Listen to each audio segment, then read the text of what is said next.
Okay, I'm calling the meeting of the Zoning Board of Appeals to order for Monday, October 27th.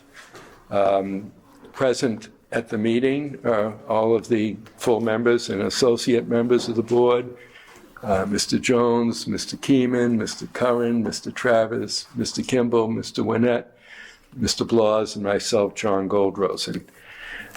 This meeting is being tape recorded per the vote of the town meeting to establish a bylaw that required all town boards to record their meetings and provide the minutes to the Whitman Hanson Community Access Cable Television. They post it on their website so that it's publicly available. So we will begin with first case. Who is here for the, just so I know who's here for which case, who is here for 159 Auburn Street? Anybody here for 159 Auburn? Mr. Silver isn't here? Well, I'll open the hearing and we'll proceed from there. And is everybody else here? Well, who's here? Ron, is anyone else here for 306 Temple at this point? Just my clients. Okay. So is everyone else here for 342 Bedford? No? Wait up for the 159 was Oh. your neighbors. Your neighbors. Oh, okay, but you're here for that case. Okay. Let me open the hearing and we'll proceed from there. Find the application. Okay, this is case number 16, location of property, 159 Auburn Street, type of district A2, type of structure duplex, owner's name, Odilton Silva, owner's address, 135 Mill Street, Abington. When did you acquire this property? September 6, 2023. This application been filed with town clerk. No. Has any previous appeal been made? No, but actually it has. Reason for asking relief, approval for a third bedroom.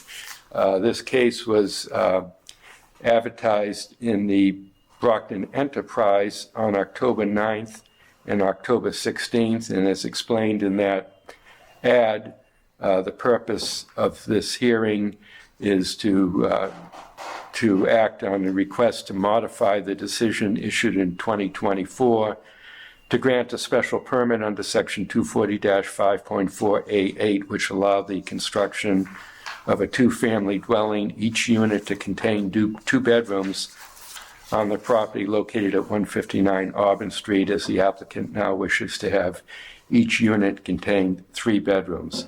So sitting on this case will be Mr. Blas, Mr. Kimball, Mr. Curran, Mr. Keeman, and myself, John Goldrosen. To hear a motion to waive the reading of the list of abutters. We do have abutters here, but So, moved by Mr. Kimball. Is there a second by Mr. Keeman? All in favor of waiving the reading? 5-0 in favor. So is Mr. Silva here or anybody representing him? No. All right. And just for the record, could you state any of the abutters? Could you just state your names? Ronald Peters. Yeah. Michelle. Okay. And you're on Newland? 133 Auburn Street. Auburn Street. Okay. Were you here when we had the initial hearing? We were not. Okay. So I don't want to proceed, obviously, about the applicant here. What we can do is, just in case they're running a few minutes late for some reason, we could deal with our minute, because we can't open the 7:30 hearing until 7:30. So why don't I pass off the minutes? We pause the Excuse me? the current hearing. Well, why don't we pause it, take up deal with the minutes. If he's still not here, then I think we'll have to continue it. I guess I can explain to you, I can do this much, is just explain that when he came before us with the initial proposal, we actually held 2 hearings on it, and there was a change in plans, and the initial proposal was for a duplex with each unit to contain 2 bedrooms. He's now proposing to have 3 bedrooms in each, and that's a significant enough change for us to want to meet and review it, and compare the plans and see. He did submit a a new set of plans. We did receive those with the application, but again, without the applicant here, I wouldn't want to proceed. So we'll spend about 5 or 10 minutes taking care of some other business, and otherwise we'll have to continue it. So I decided it'd be simpler not to pass out the minutes until we needed it. And of course, this is the night.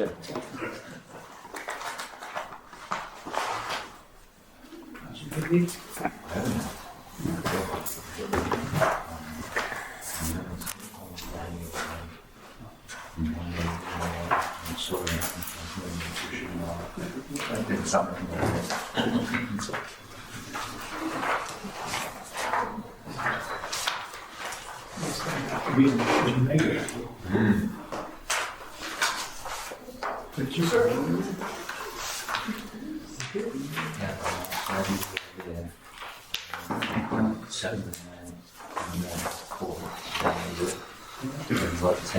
Sunday, and that was it for most of the week.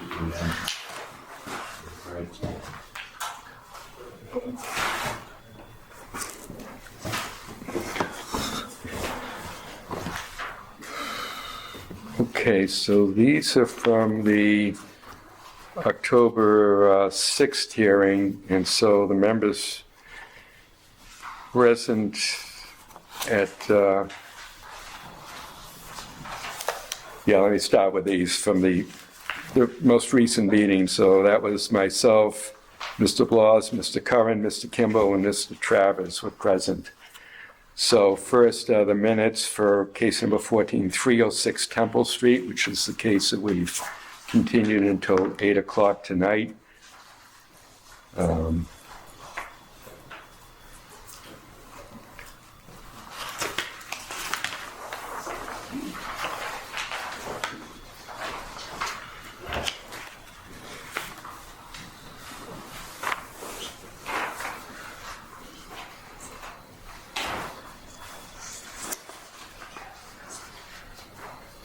I'll move to approve minutes. Okay, move to approve by Mr. Blas. Is there a second? I'll second. Second by Mr. Kimball. All in favor of approving the minutes for 306 Temple Street for October 6th? Okay, 5-0 of the members who were there that night. Then case number 15 for 521 Franklin Street. And I do want to ask all of you on this one, do take a look at the conditions on the last page, and I just want to make sure I accurately reflected the intention of the board and the condition about the fire department approving the construction.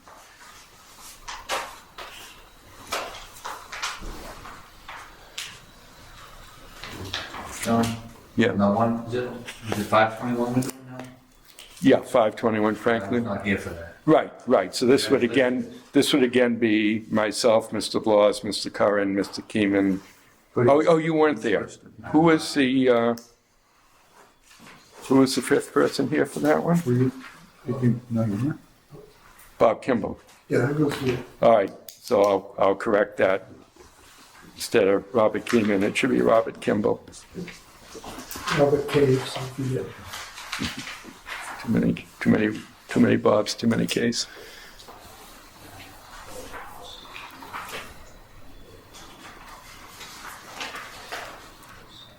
I did have it correct when I listed the members who'd be voting on the appeal, just.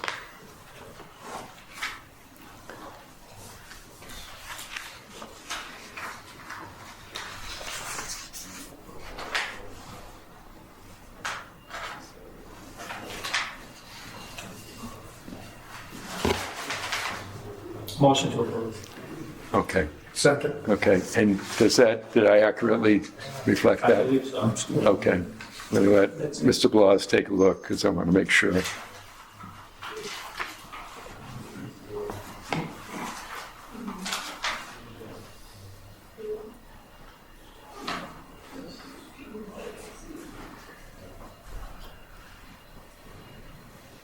what I remember. Yeah. Yeah, okay, so we all agree that was it, all right.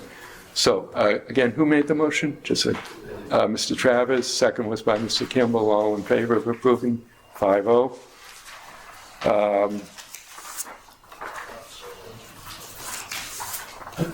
Let's see, let me just take up the general minutes then for the October 6th meeting. Again, myself, Mr. Blas, Mr. Curran, Mr. Kimball, and Mr. Travers. Make a motion to approve. Okay, approved. Motion by Mr. Kimball. All, Yes. Do you have that one? I'm just, yes, I do. Yes. No, I've got it. You got, okay. I was just checking that these are the right numbers.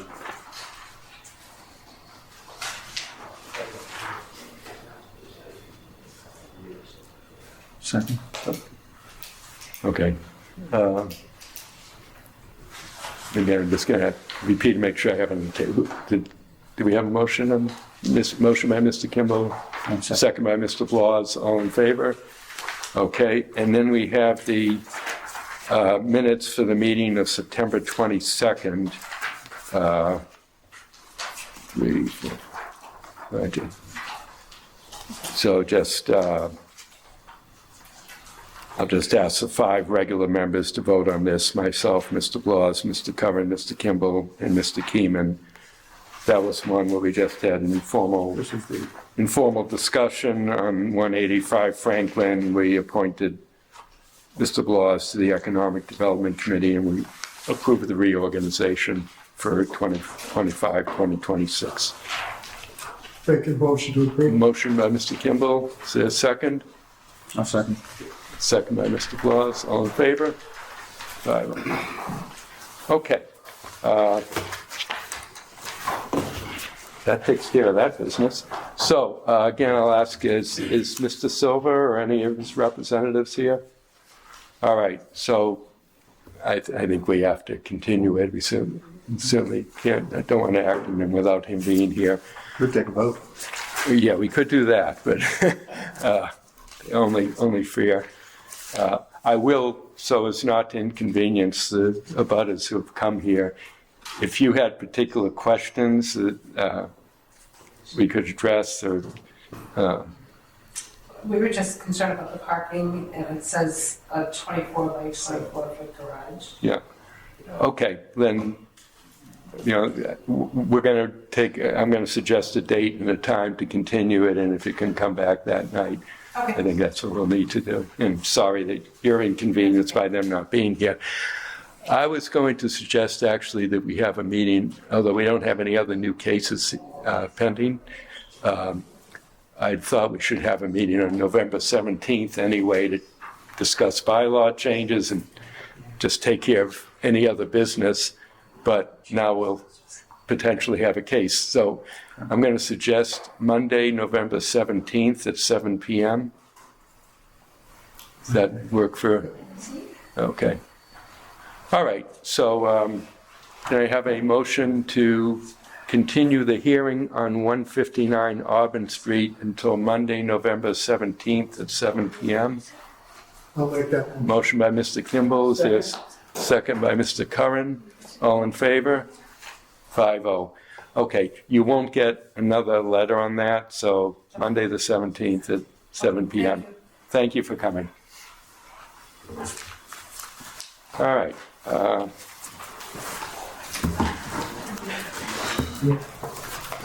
You want me to collect those drawings back, or do you want to?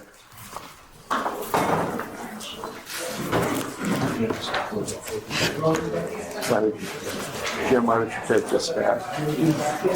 Yeah, I mean, the drawing doesn't show site plan at all. Yeah. It doesn't show garage, it doesn't show nothing. Just to give you a chance to get the original file and see what was actually. Yeah.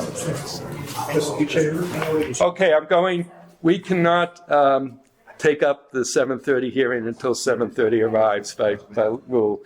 So I'm going to recess this meeting until 7:30. Okay, we're reopening the meeting of the Zoning Board of Appeals at 7:30. And this is the hearing for case number 17, 342 Bedford Street. Location of property, 342 Bedford Street, type of district, highway business, type of structure, existing bank, owner's name, Northeastern Savings Bank, owner's address, 20 Eastman Street, Southeastern Mass. When did you acquire this property? November 5th, 2010. Has application been filed with town clerk? Yes. Has any previous appeal been made? Yes. ZBA case number 520 from 2012. Section of bylaw of which relief is requested, modification of previously approved permit, ZBA case number 5, 2012. This case was advertised in the Brockton Enterprise on October 9th and October 16th. The ad stated, the Board of Appeals will hold a public hearing on Monday, October 27th, 2025 at 7:30 p.m. in the Lower Town Hall on petition of Northeastern Savings Bank for a modification of the decision issued in 2012 to grant a variance special permit and site plan approval for the property located at 342 Bedford Street, as the applicant proposes to divide the property into two lots, one lot to contain the existing bank structure and the second lot to contain a new car wash, requiring a special permit under section 240-5.4 F5 and site plan approval from section 240-7.2. So this meeting is being recorded according to the town bylaws, which require every board to record the meetings and have them submitted to Whitman Hanson Community Access to be posted on the town, on the cable access website. Sitting on the case will be myself, Mr. Blas, Mr. Kimball, Mr. Curran, and Mr. Keeman. At this time, we'll have a reading of the list of abutters unless I hear a motion to waive the reading. I'll make a motion to waive the. So moved. Is there a second? Motion made by Mr. Kimball. Is there a second? I'd like to know if there's anyone here. Yeah, there are abutters here, correct? Yeah, I'm going to explain the procedure we're going to go in, but this is, the list of abutters is 6 pages long, so I'd rather not, if the board is agreeable, I'll let, that's second by Mr. Curran, that's why we'll save a little time not reading the list. All in favor? 5-0. Okay, the procedure that will follow is we'll let the applicants make their presentation, then have any comments from members of town boards or departments who are present. I'll read into the record any letters that we have from town boards. We'll have questions and comments from members of the board, and then we'll go out to the public for your questions and comments. So as a preliminary matter, we'd ask, since this is a hearing, we're taking evidence, we ask that everybody who's participating raise their hand and take an oath for the any testimony they might give. Do you solemnly swear the evidence you'll give in this matter shall be the truth, the whole truth, and nothing but the truth? Yes. Okay. So by way of explanation to the board, as this application came in and it developed in 2012, and for the sake of the public as well, in 2012, we were asked to, see, it was Mr. Rosen, we were asked to approve the site plan for the what is now the Northeastern Savings Bank, was then the Mutual Bank, to be put on what had been the Sackler's property, right? And I just looking back at so there was this, they needed a variance from the front setback, the 100-foot front setback, as we've given to many buildings on that street. Other than that, I think they only needed site plan approval and a special permit for some signs. And in the decision, it was mentioned to us that the bank might at some time want to divide the property and sell off part of the property. So now I'll just read from the end of the decision. The board considered the size of the parcel and proposed building, the number of parking spaces required versus parking spaces proposed, the size of the buffer zones by adjacent properties, lighting around the property, safety bollards, fire alarm system, the electrical system to be determined, access aisle width, and pedestrian accessibility. and the board then voted in favor of it. When the application was submitted, became clear that part of what we were facing was deciding whether, looking at how splitting off part of the property would affect the site plan for the bank, and how did that change entrances, exits, and so forth.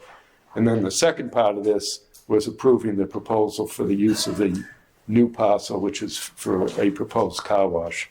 And I felt that this could all be done as one application and one hearing, and we didn't need to have two separate hearings on it because they all kind of work together. So with that being said, I think the simplest approach is if we start with how this change is going to affect the bank property, and understand how that affects the previous site plan, since effectively we're going to amend the previous special. It was a special permit for the signs. So we had a previous decision for special permit variance and site plan approval. I think it might be simplest to first address how this splitting off that property is going to change everything that goes on the bank property, and then turn to how the car wash is going to be sited and operate and so forth. Does that make sense to everybody? Okay. So who is representing the bank in terms of the changes to the site plan for the bank? Good evening, my name is Brandon Lee from Kelly Engineering. Okay. Do you have a business card by any chance? Just because with our recording secretary not here, it would be helpful if I can just give her these so when she's making up the minutes, we get the names right. Just one. Thank you very much. Okay, go ahead, Mr. Lee.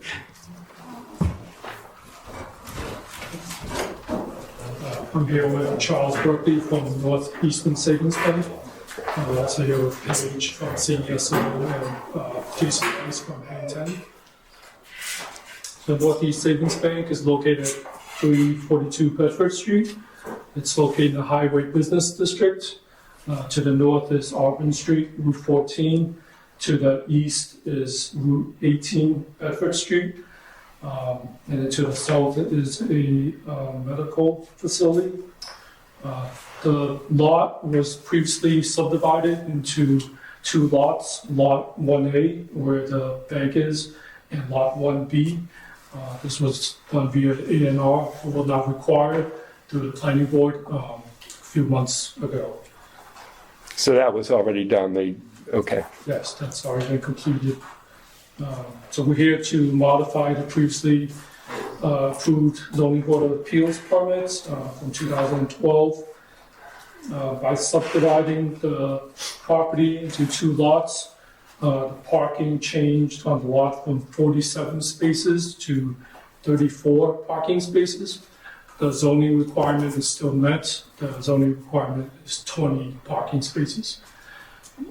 It also changes the number of curb cuts for the bank from 4 to 1 curb cut will remain. There will be reciprocal easements between the two lots, so the existing curb cut here and here will remain as well, and there will be reciprocal access easements as well as reciprocal drainage easements. That drainage crosses through the two lots. Okay, and again, I'm just going to interrupt you because again, where we're making a recording, I want to make sure we are clear on this. So there will be an access onto Auburn Street for the bank, and then you're going to retain easements for a second access on Auburn Street and an access on Bedford Street, which are, you currently use those. Is that, okay, Yes, that's okay. So there are no other changes for the bank. And that just summarizes the bank, Okay. just subdividing the lots. Yeah. So there won't, so leaving aside the fact that you're going to have easements for this, the traffic flow from the exits that are going to be on the car wash property, there's no change traffic flow or signage, and I mean, anybody using the bank won't experience any changes other than the reduction in parking spaces? Is that what I'm understanding? That's correct. And drive-through and everything, all that remains the same? That's correct. Okay, all right. Any changes to landscaping or anything else that's on? No, there's no changes to the individual. There's really just, a tweak to the curve, just to make the connection right here, just modifying the curve right there. Okay, For the car wash, but everything's okay, the same. all right. And just to jump ahead, is the car wash going to use these exits on the bank property? Yes, the car wash will be using the access on Auburn Street and Bedford. Okay, all right, And so, like Brandon mentioned, we'll have cross-access easements. okay, all right. So maybe when we get to that, we can discuss whether there's any issue of, conflicts between people going from one to the other. But that being said, then, let me just go down the members of the board and see what questions they have. And Mr. Blas, I'm gonna start doing it in this direction. So I'll ask you first if you have any questions. On the original plan, there was 32% green space. So what is the reduction in green space post car wash? Or on just the bank's property? Yeah. Or Well, I'd say on the whole parcel, the I think entire we'll be 4 acres. Increasing the the pervious area. So it'll be reducing the green Correct. space. But any idea how much? Right now, we'd say it's 32% of over 100,000 square feet. So we had over 30,000 square feet of green space. And how much is that going to be reduced? So I don't have the number in front of me, but the plans that are shown are increasing the green space overall. The car wash and bank. Increasing the green Increasing. Increasing the green Increasing. space. So it will be better. It's all paved right now, Yeah. and we would be removing quite a bit of that paving and putting in grass. So does that mean that the bank never achieved their 32% green space? I'm not sure what the current. If it's all the current paved now? percentage is over the whole. That would be something I would have to get back to you on, but the proposed development of the car wash would increase the green space over what is there right now. I can't tell you that. So, And if you flip to Does it show on us? sheet Which sheet L1 at shows the it? very end of the car washes of the CSO plan set. We do Which page? L1.0 very attractive. We do provide a landscape plan for. What about the one under there?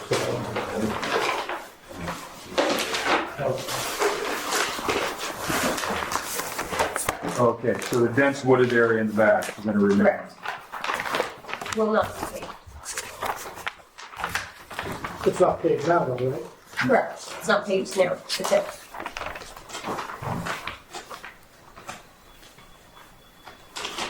And you can Where are compare you that. creating the green space with the color? Because it's paved now, and now you're putting a building. So if you refer to the sheet. so much for my idea of keeping the two projects separate, but Sheet 2.0 is the third sheet in the set, is the existing conditions and demolition plan.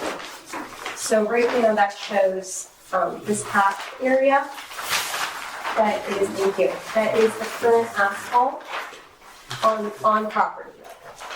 So if you can see, if you can flip between that and either the landscape plan or the site plan, which should be sheet 3.0, the very next one, you can see that the car wash is proposing a couple of additional landscape islands and kind of reconfiguring the lot, the impervious area and providing some additional green space. Question about access to the bank's entrance exit on 14. There is, of course, a second entrance exit or curb cut that for lot B. But is there anything to stop people from cutting through the parking spaces, the back of the banks, you've got the two sets of parking spaces in the back, and then straight ahead going north, you've got the exit. Is there anything to, Do you mind if I put the proposed site plan up and? Yeah, let's go ahead. Excuse me, what the question is, since I'm not quite sure following, and I won't be able to give an Yeah. accurate answer to you. So, here, all right, I'm gonna hold it, I apologize. What's your area of concern? so Which it's access right in point? here, Okay, so you've got your car wash here. Is there anything to stop people from zipping through the back of the parking lot between the two sets of parked bank vehicles to get out, and get out this curb cut rather than going around and using the car wash's curb cut? oh, okay, so the primary function of the car wash is to drive through, they drive through. I understand that, but is there anything to stop people from shoot, yeah, exactly crossing what you just through and did. Using this Yes. instead of this? Correct. No, No, other than we talked about closing that off with the bank. At one This section point. here. Yeah, yeah, and creating and just continuing that island that goes up and closing that off. Maybe a split rail fence or something. Something just to I agree. separate the space. I mean, yeah, we talked about removing the pavement and then keeping the grass that's going there right now, behind the bank spots and in between where the car wash would be, and just keeping that grass. Yeah, or even creating some green space right Yeah, there. yeah. That's all. Okay. Even, we have some members who are not voting on the case, but I am going to ask them and allow them to ask any questions of theirs. So, Mr. Winnett, any particularly related to the bank site plan? Yeah, I had the same concern about travel through here. So there's gonna be restricted. Okay. Okay. Mr. Kimball? Yeah, I have a concern that, when I come off Auburn Street, I come through the parking area, I've got another parking space. And then I've got an island here. And then really I don't have enough space for a car to go on, stay on the bank property. I understand that you're gonna have right of ways and stuff, but I would have thought that you would have had a little more space on the bank property. And then when I come out of the drive-through, I've got to go on to the property that doesn't belong to the bank, it belongs to the car wash. sure. So there will be cross-access easements. Those will be dedicated so that any of the bank customers have rights to be on that shared pavement that would lie on the car wash's property, but there would be an easement in place for that exact scenario. Do you have a layout of how wide that road is going to be and, where the lines are going to be, so on and so forth? Sure, we don't have one created yet, but that is something that we could create the exhibit and provide. How wide this is currently? It's currently 31 feet to the property line here. I think it's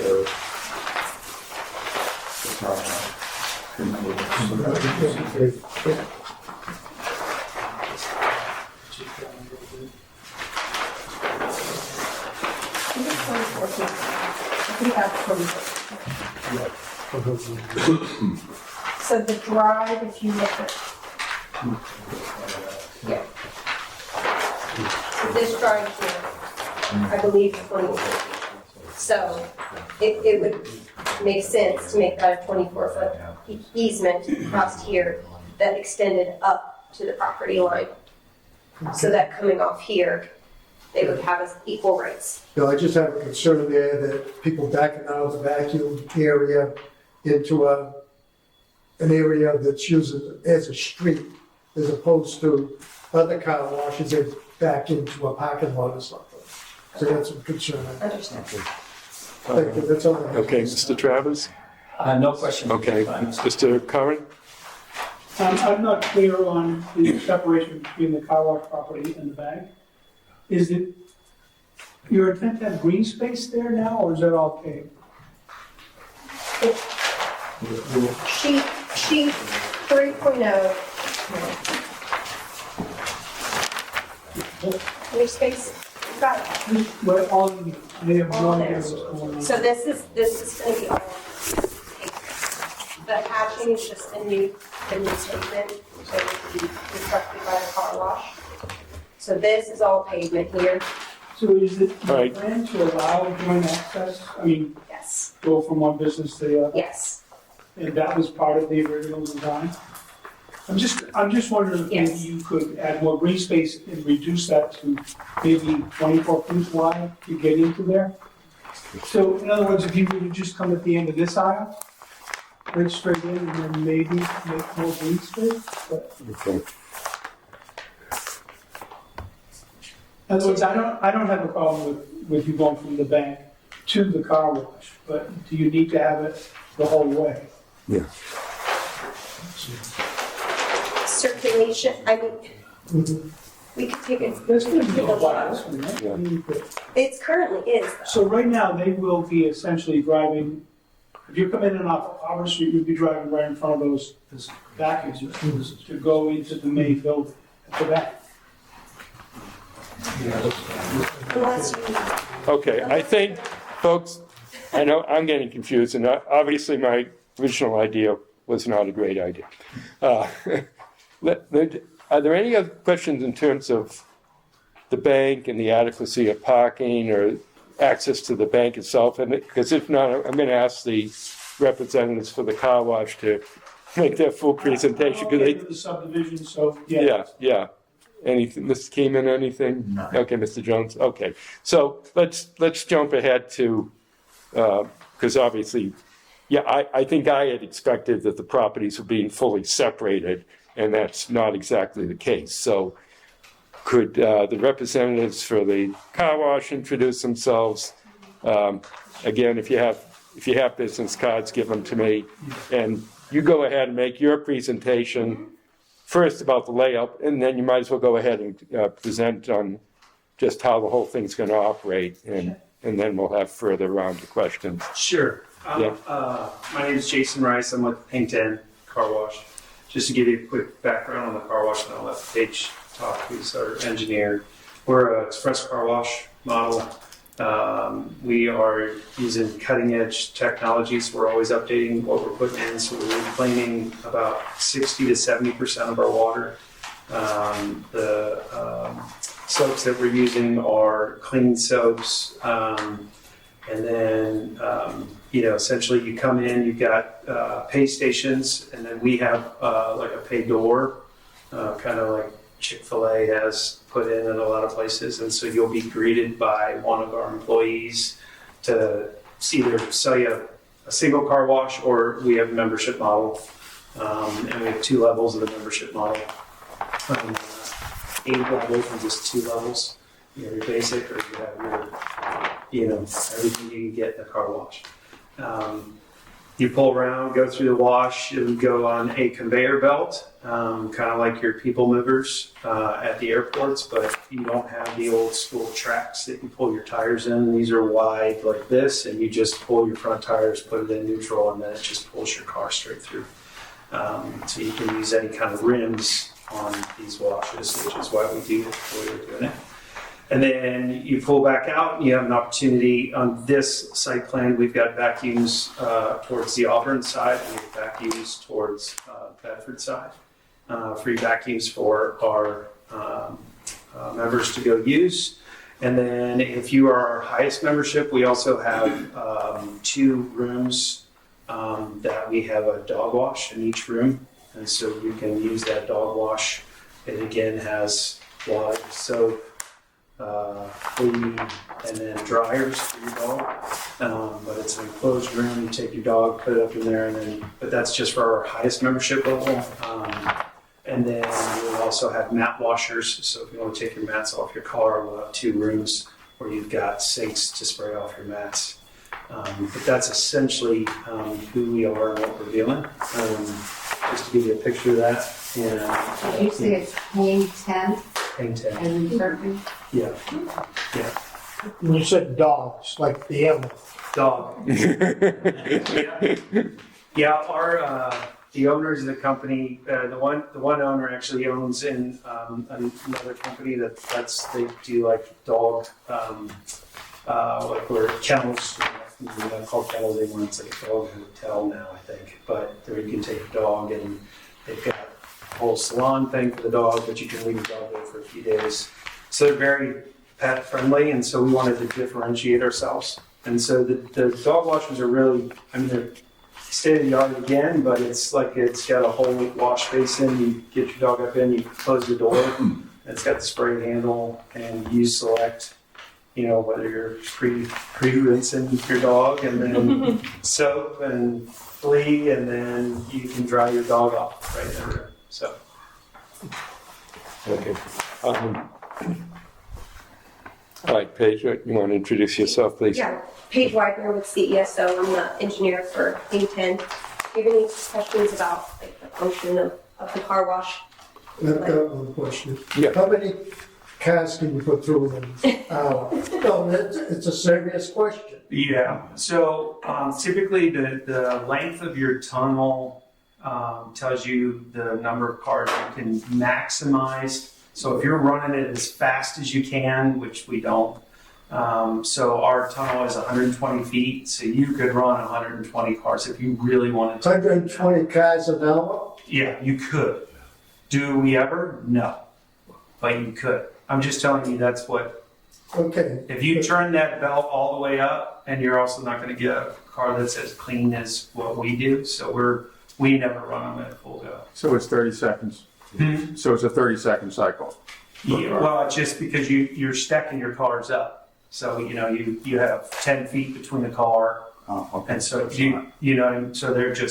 you just keep going. But that's if you can change the speed of the belt. We don't speed it up. That's the maximum you can do.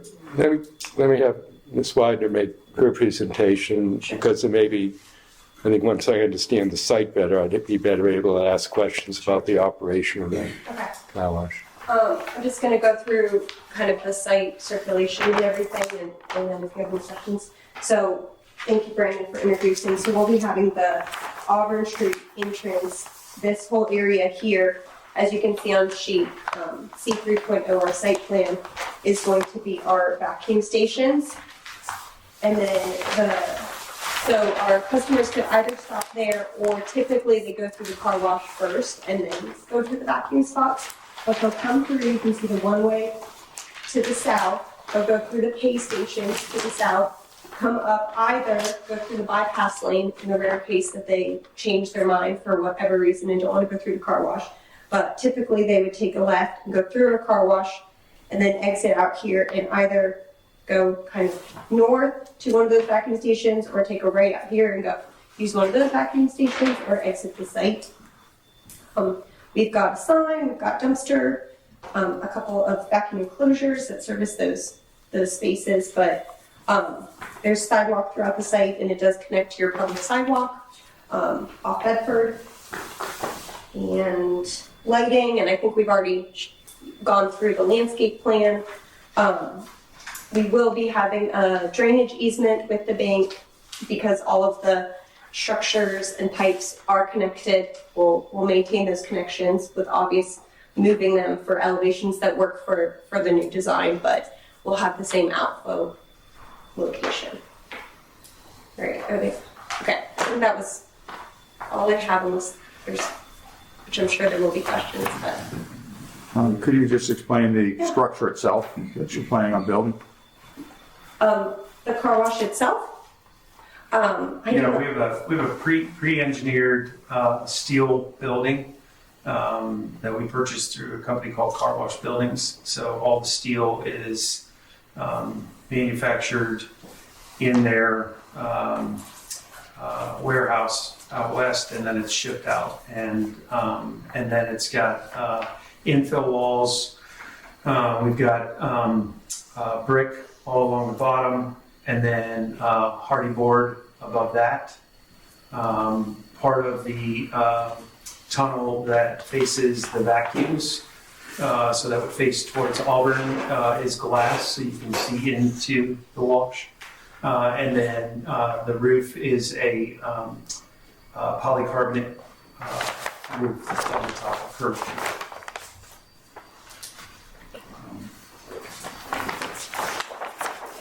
We have a lot more questions. Yeah. May I ask you a question? We'll go out to the public after we've had their presentation and the board's questions. Mr. Blas, why don't you just start the question? I think we need, there's a lot more, I'm sure we want to know.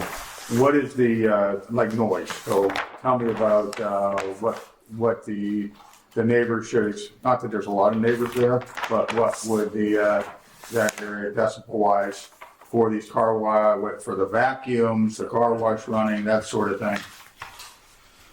So our vacuum producers have the enclosures, so we typically put vinyl fence enclosures that kind of cuts down on your hearing the motors of the vacuums running.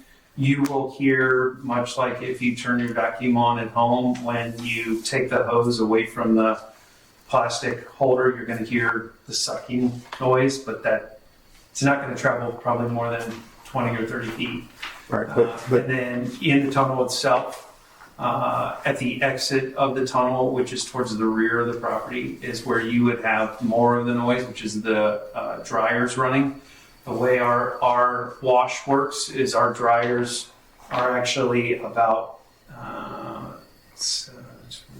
13 feet in from the door, so it's actually quieter than a lot of others, which put their dryers right at the end. The reason being is the way our wash is, because of the conveyor belt, you dry your car and then it rolls down after it's dried through our tire dressing, if you have tire dressing. And so from a noise standpoint, I don't know the exact decibels coming in, but it is quite a bit less. I'm sure there's specifications for, Yeah. and sound is very important. Yeah. I mean, If we're looking at a building that's got an air conditioner on the roof, we're gonna ask, we're gonna demand to know what kind of sound Sure. we're, the neighbors. are Yeah, gonna and we expect. have all the specs on all that. Did great. Well, I mean, This isn't your first, right? How many locations do you have? we have our partner has 4 in Virginia. We've got 1 in South Carolina. We've got 2 in Orlando getting ready to open. So we would be roughly your 10th location about. Yeah. Do you have photographs of any of these existing locations that the board could take a look at? I did. Yeah.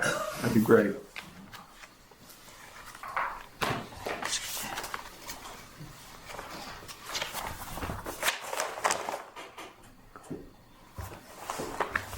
So before we go further, I'm looking at Plan C3.0. Okay, I am totally unclear on what is the building? I'm just not following at all. That's fine. Yeah, So this is the building. okay. Right so there. The building is the This white, is the building, the white part, where it says proposed 5815 square foot building. Okay. And so that's what they go through, that's where the wash takes place. Yes, And all that's marked in gray here Yes. is pavement? yes. Asphalt, okay. Yep. And the black, Those are the vacuum. those are the vacuum stations, the black sort of Yes. arrows or whatever. Okay, And just to the south, page south as well, are the pay stations. And that's on concrete. so the pay stations So at the bottom of this? yes, the customer will come down here, go through a pay station, come up, and then drive Okay, through the car wash. They go from right to left through the Yes. car wash. Okay, I didn't get that.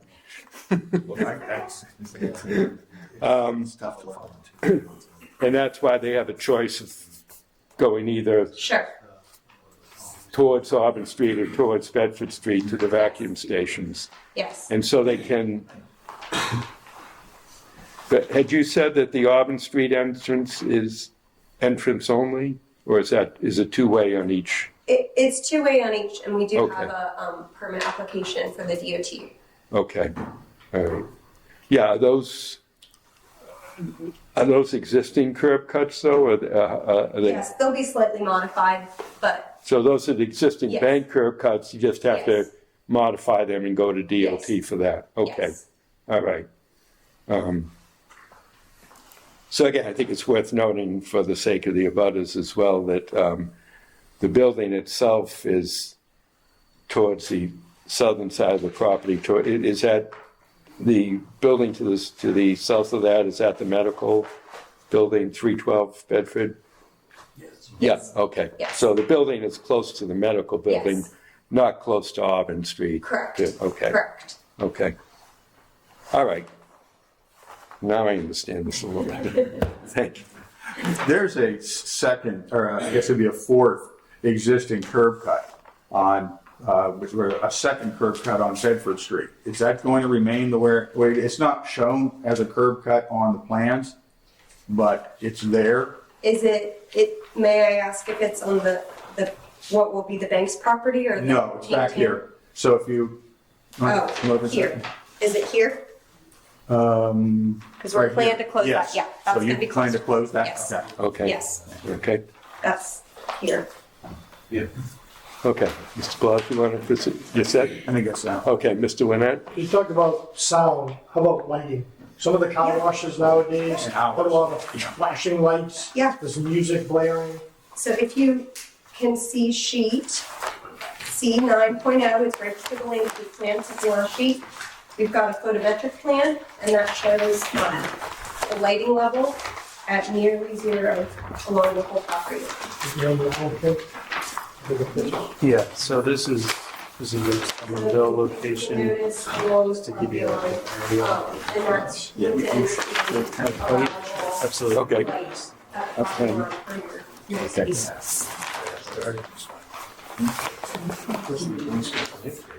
It's the second last sheet in the set. So it's 8.0, which is the next to last page of the sheets. So just walk us through what the lighting is on that and what, So there will be some lighting on the building as well as different like street light style in the parking lot for safety reasons and customer use. But as you can see with the numbers, like if you look close to where a light pole is, it's the largest number. That's the unit lumens per feet, I think. But along the property line, we're within the allowable. okay. So you say street lights, so like how tall will the lights be? Right now, we're proposing.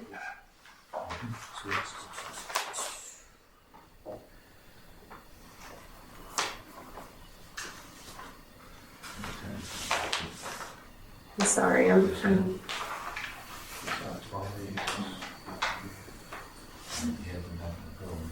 approximately 20 feet. I'm looking for the exact measurement for you.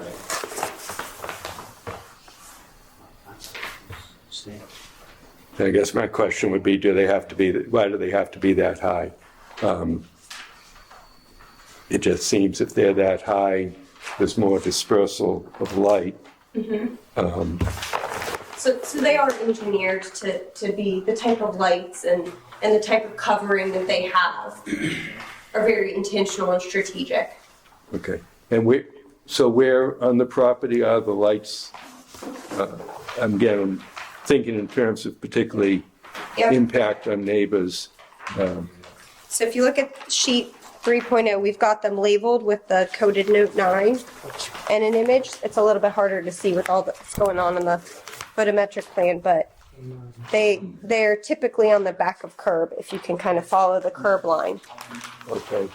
So like this here. So they're not pointed. So I see, they're pointed towards the site. So like I see one close to the entrance on Auburn Street, but not at Auburn Street, Sure.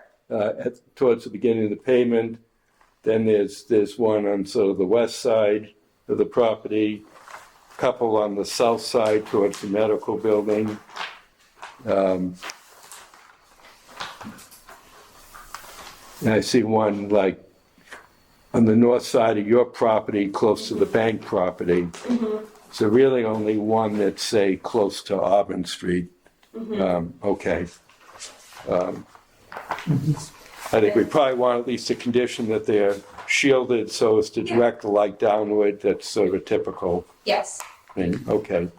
No Okay. no neon lights on the exterior of the building, No, they're in the tunnel. They're, flashing. well, yeah, I mean, we have a, not flashing, but we do have a light show on the inside of the tunnel. Is there music? Is there music blasting for the people going through, or No, just the sound? no, For car wash, okay. no. Okay, All right. thank you. Mr. Kimball? You said that there were lights in the tunnel, can I see them through the roof and the windows? It's like a circus. I hope so. You can see, yeah, so you can see the lights from outside. Yeah, they're not adding, like from lumens, they're not adding a lot out. It's all aimed down, but yes, you can see into the tunnel. You can see the colors. So somebody driving down the street, they're gonna see flashing lights on the side of the building. They'll see lights inside the building, yes. Can there be flashing or? No, they don't flash. No. Okay. They change color. Well, But they that's don't flashing to me. Okay. Okay, so it's like a circus, and, you know, I've seen some car washes that, you know, it's obtrusive to the neighborhood, and want to keep it as calm as we can. Those are the comments I have. So that would be the doors of the car wash face towards Bedford Street, right? Or, And Mr. Chairman, he also said there was a glass wall on against the vacuums to the north okay, of the building. Yeah. So you're gonna see that potentially if we've got lights changing colors and stuff. okay. Towards the bank building. Yeah, the glass wall facing the bank building, yep. So what's the purpose of that? The lights on the inside, it's just like we also have a whole mural going down both, like on all of our walls, like the surfing. Okay. Yeah, so it's the theme of the But wall. what's the purpose of having So when you, lights visible from the outside? the idea of the glass from the outside is so folks can see the car wash. They can see the cars going through and they can see in the tunnel. You know, during the daytime, you don't necessarily see the lights. And then while you're in your car going through the tunnel and your car is being covered, so there's, you know, the light show. Do you sit in your car while it's going through the car wash? Okay. Yes. Yep. All right. Now, I don't have any question about the show you put on for the people in the tunnel. I'm concerned about lights from the building shining outwards to people on other properties. That's the concern. Yeah, I mean, again, the lights would be towards the bank property. Okay. That's all I have. Okay, Mr. Travers? No questions. Okay, Mr. Curran? Thank you, Mr. Chairman. Is this gonna be open 24 hours a day? Yeah. No. So, No, typically 8 to 8. and so at 8 o'clock at night, that's when the vacuum motors shut down? Yes. I've got no other question. Yeah, the Okay. doors to the tunnel and everything's locked out. Everything's Yes. locked up. Yes. Yeah. I think we'd want to put a condition on the hours of operation, so, you know, if you need to Do you make have it a 8 to problem? 9 to cut, you know. No, we typically do 8 to 8 on our hours. And that's okay if we put it as a condition? Yes. Okay, Yep, absolutely. okay. Yeah. Mr. Skeeman? I have no questions. Okay, Mr. Jones? So, Bedford Street, that's gonna be entrance and exit? Because I saw there's a proposed do not enter sign here on Bedford Street. So is that an exit only? I need to double check that. Okay. Which sheet are you looking at, Mr. Jones? On 3.0, Yeah, I believe that's a mistake. so the plan is for it to The be plan entrance is full, and exit. full entrance exit. And then, as far as between the bank property and the car wash property up here, was there ever a thought to close that off with continued green space all the way up the side to kind of differentiate from the two? just to kind of try to cut Here. back on people. Yeah, that's what I was talking about earlier when he was talking about going through here. So we had talked, and I talked with the bank, if they would be all right if he closed this off and just made this all grass. Just to try to eliminate people trying to cut through, to cut the light at the intersection, so. Yeah. So you're talking about, again, everybody, I need to get this on the record, both for the sake of the abutters, but also for the tape recording, Right there. that we can't just say, we're gonna do this here. Yeah. Without being explicit about it. So we're talking about the section of pavement, fairly close to Auburn. You sort of have a Between the two leg of drives. pavement that goes from your vacuum station over to the bank parking lot. And that's what we're talking about closing off, which I think would be a really good idea. I don't see any reason, I mean, basically, it's the, I guess I'd ask the bank, is that an issue for the No, bank? that was part of our plan. Okay, That section kind of used to go to close. okay. it's the, basically that roadway that runs parallel with Auburn Street. Yes, yeah, Closed off. yeah. That's in addition to what Dick had mentioned, coming through here. So there's two that'll be closed off now. The original, I don't want to speak No, later, that's but fine. the original concern was traffic coming from the set of vacuums just above the building, through the driveway, out through the parking lot, out the edge. No, I think exiting the bank. That's all open. I don't think So that's it's closed currently off. all parking lot. It would act as a parking lot. It would not act as a street. Just how any other parked vehicle could choose which exit. And we can't restrict the area in the drive-through of the bank here. So that has to stay open here so that customers can have the appropriate clearance. So the to only navigate the site. section you gotta close off then is right here, up at the top. This that we just discussed, in between the two access points on Auburn Street. Right. Yeah, the Bedford Street opening would remain. Yeah. Okay. What did you say about closing the access on Auburn? We had just discussed potentially removing this section of proposed Preventing people going back and forth between the bank lot and the car wash. It would still be the opening onto Auburn Street. But Yes. right now, you could come in you can come out, go through the car wash, go through your vacuum and so forth, and then turn into the bank parking lot without going onto Auburn Street. And that to me is just a potential for an accident waiting to happen. So that part of it would be closed off. You'd have to go back out onto Auburn and swing around to get back into the bank parking. I don't imagine there's a lot of common traffic between the two of them. So I think the risk too is you wind up with people cutting through to avoid traffic and whatnot, and we don't want that. Okay, anything else from the board? My question was about the hours of operation. Yeah, Mr. Before, the signage, what type of, are you gonna have signage on the building, signage on Auburn Street, signage on Bedford, what is the plan?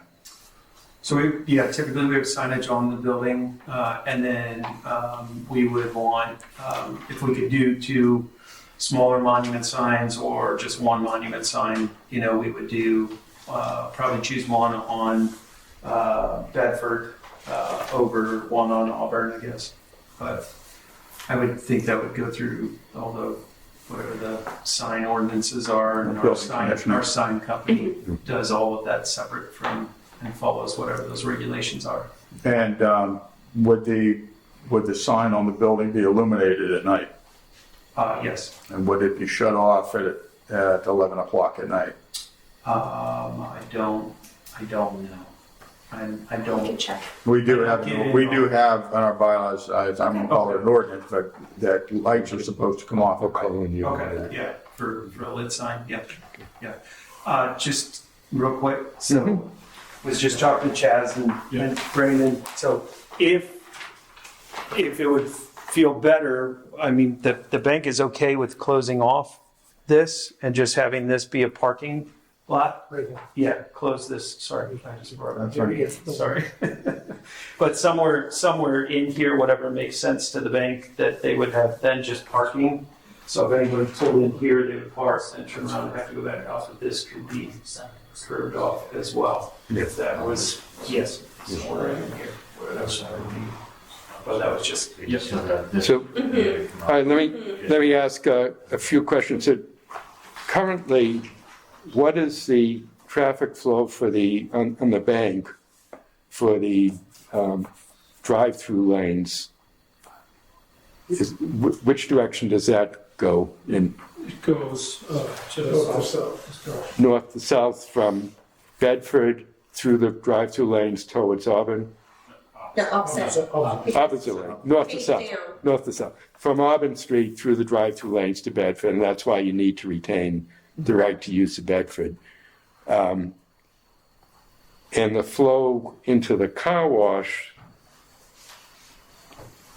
Start here, come down, go through the pay station that's. kind of okay, down on all this, right, okay. Up, around, through the building, and then go down. here. Okay, so you circle, kind of go counterclockwise through the building and out, so they are, okay.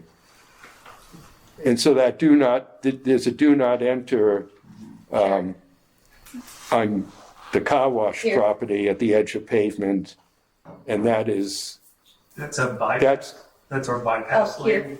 okay. So in case if we had a car that came through, if we had a Didn't want to truck decide they didn't want to do had a it. bunch of stuff in the back of the truck that they got into our pay lane, we would say, sorry, we can't wash your truck.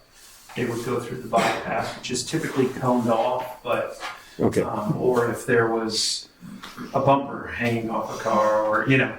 so how will that function? Because they go through they get to the pay So they station. would get to the pay stations, and at that point, that's when they would be inspected. We're not inspecting the cars that are necessarily Okay. pulling in. So we would open the gate, let them through, and then they would be directed out the bypass lane. Instead of turning into the car Yes. wash. Okay, Yeah. all right. Okay. Also, if the wash went down for any reason, people were in line, we would have to go Okay. all the way down. And so when you talk about separating the bank from the car wash, you're talking about like some sort of fence,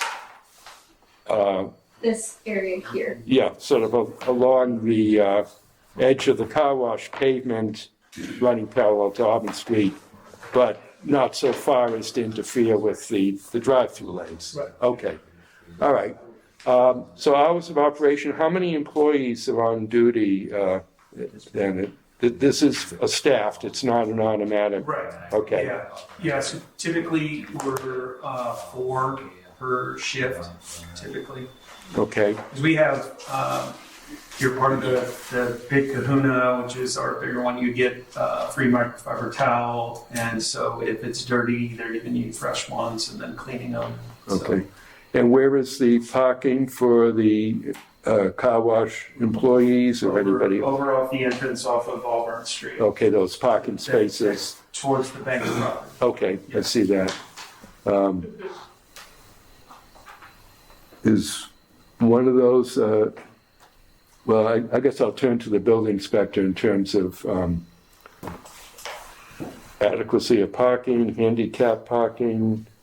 What do we need to We show an consider? ADA parking space here, near the bypass lane.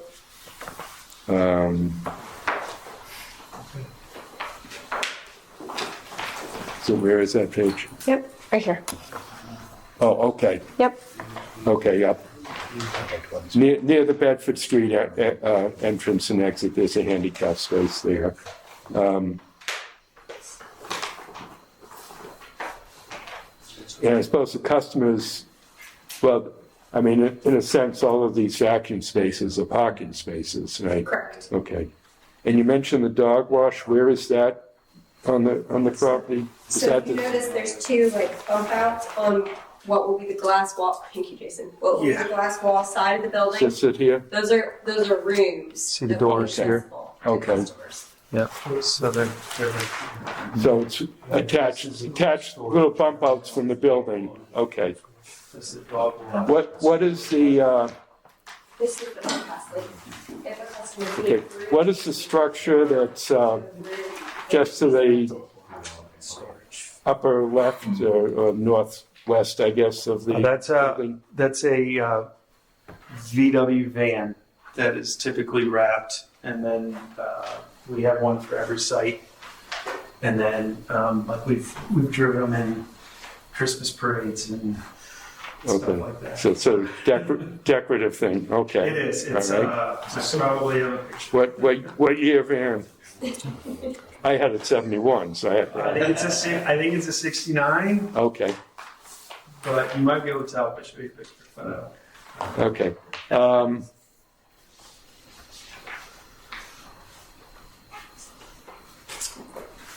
Okay, are you credit card only, or, yes. okay, so there won't be any cash, all right? Okay, I think that's it for me for now. Let me, first one is turn to the building inspector, and we have the deputy fire chief here, and then I'll go to the public for your questions. Let's check, do we have a letter from the fire department? Do we have any? Did you submit anything then? Possibly, maybe just Yeah. the Jason. But I'll just ask the building inspector, get any comments or questions that you have. That fell off. I don't have any at the moment. Okay.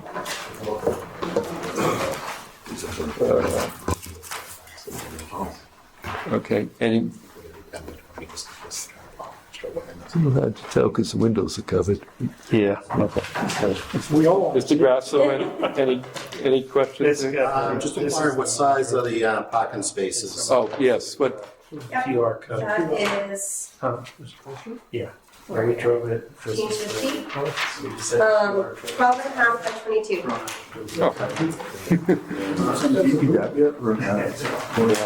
no, I don't think we have any letters. I mean, where's the water? Yeah, talk again about the, let me ask about the water use, and have you discussed this with the town DPW in terms of the permits for that? 'Cause it's, I've had conversations with DPW and sent them calculations and all of that, yes. and Checked with them on whether there was capacity, and they said there was not an issue. okay, and the size of the pipes going into the property, I mean, what are you gonna have to do in terms of construction of piping within the property for the water supply? Typically a 2-inch water line, and then typically our sewer is a 6-inch going out. Okay, And we've got, I think both the taps are on Bedford.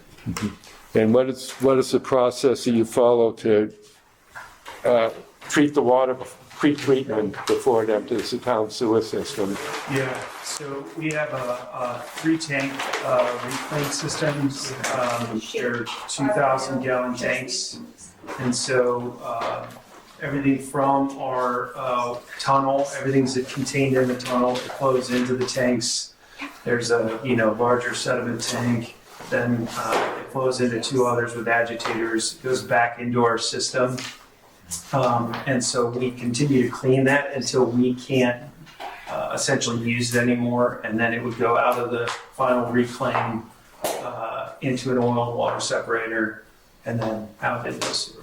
Okay, So let me just, in some municipalities, we actually the water is gray water, but we've been able to use it for irrigation. I mean, it is really clean Okay. for it. I'm sure we'll have a condition that everything's subject to the approval of the DPW, because I'm sure that's, what is the, I'm sorry, Jim, do you have anything else? Just inquiring, do these type of structures require a fire alarm system that you've had put in the other ones and throughout the country? No. Not one of them? No. It's all steel construction, non-combustible. Okay. Um, I assume there's type of motor rooms off. There's one equipment Power room. rooms. Yeah, one equipment room. I mean, I know we have fire alarm, just not sprinkled. Okay. So, But, yeah. when you say the fire alarm, is it just local or is it monitored? I don't know because I don't know. All right. Would you want it tied in? I'd prefer it. just because like the motors and stuff like that. We got the small one at the corner of 18 and 27. That one's got Right. a fire alarm system in it, and that's going to be, a quarter of the size of this. Yeah, Gonna be going and there. so is that connected to the fire? Yes, it's got station? a burglar and fire and a pull station on the inside. So we would want that then. Yeah, Okay. I mean, we'd rather be safe, that's fine with us. Yeah, exactly. Yeah. Yep. I'm sure they are, so I do all the development and get it up, and I let all of the code enforcement and all that stuff and get the building built, but from an operations standpoint, I don't know if we're paying for, all the monitoring and all that stuff, because I'm not on that side of the business, Okay. so. Okay. What would the construction period be like, and what would, how long would that take? And So we're typically about 8 months from start to open. okay. And you mentioned these are sort of pre-developed buildings, but you still have to. Are you assembling panels on site, or is No, it new construction on site? It's just a steel structure is the only thing that we're buying with the roofs. So you got a flat roof over your equipment room, and then your arched roof over the rest of the building, and then all of your structure. Everything else is infill walls. So you're talking about steel stud infill walls, which then have brick on the outside to the water table, and then hardy panel. Hardy board above that, painted hardy. And then obviously, like I said, on the one wall is storefront glass structure on that side. Okay. So it has to be assembled on site. Yeah. Okay. All right. I think when I was skimming through the plans, there's a stormwater management plan in connection with this. Yes. Yeah. We didn't talk about the drainage and Sure. from the operation of the car wash is sort of self-contained, but drainage from the site, how is the site, how does it drain now, and how will it drain? So how it drains now is the rainwater's collected through a series of catch basins and outletted in that dense forest area to the southwest. Okay. We're maintaining that same pattern, and because we're reducing the amount of impervious area. Okay. And does stormwater from the bank flow? Will that be flowing into your property then? They will all be in one system, Okay. so underground they All will right. all flow. So you'll need some sort of easements for that. Yes. Okay. Yes. All That will right. be put in place. Okay. All right. Thank you, everyone, for being so patient. Let me go out to members of the public for your comments and questions. Would you raise your hand, and I'll ask you to give us your name and address for the record, and just let us know what you want to know. Yes, ma'am. I have to give my address. Yep. So we know, where you live in terms of. I live on Orange Street, directly across the street from this. That's what we want to know. Yeah. And your name? In the Toll House condominium. Okay. Kathy. Okay. When will you break ground? Or at least what year? Be next year would be our hope. I mean, we're not, this is the first step in the process, and then Okay. with that And to a go. monument sign? Sorry. It's on the ground, Yeah. it's like a block Yes. of either metal or stone? Yes. So it's okay, so it's not up in the air. And the other thing, you won't be expanding, widening Auburn Street for people to come in and out the entrance? No Rick turn lane is proposed. What do you anticipate as the volume per day for your operation? How many users per day do you anticipate? So for the peak hour, it's 78 trips. And then for Saturday peak hour, it's 41 trips, which is less than the 100 that would require a traffic study done by the DOT. So this traffic memo was submitted to the DOT as well as to the town. And do you have an expectation of, between Auburn Street and Bedford Street, just what's your experience on how people are, when they leave the tunnel, are they more likely to go out onto Auburn Street or turn to go to Bedford Street? I mean, it's one of those things that'll kind of even itself out. Our customers are repeat use customers, so they'll go out one exit, and if, it starts to be backed up inside the site, they'll start using the other, and it kind of naturally works itself out, we find. Yeah, and how many cars can you have queued? I mean, there are some car washes where it's a real problem that cars are backed out onto the street waiting to get into the car wash. So we've got. Yeah, I mean, I don't think we would have that many cars. I mean, you're talking about, our queue goes all the way, starts from here and goes all the way behind our building and all the way up to here. Yeah, so how many So then we'd cars? have to back up all the way up. Yeah, you could before we get conceive. to the street. That would never, I mean, that would be a really good problem there. But I don't think that would ever happen. The other thing is because we're membership heavy in our model, our third lane is for members only.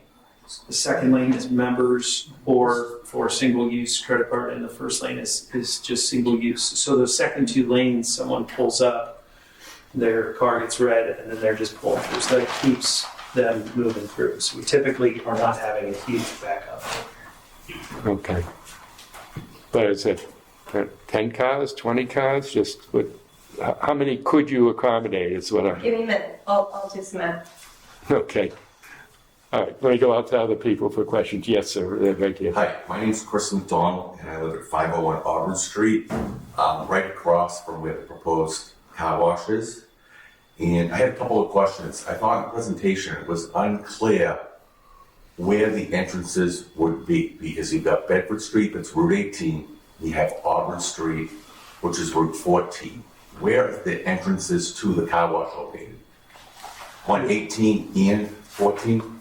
You mean to pull into the parking area? To pull into the car wash.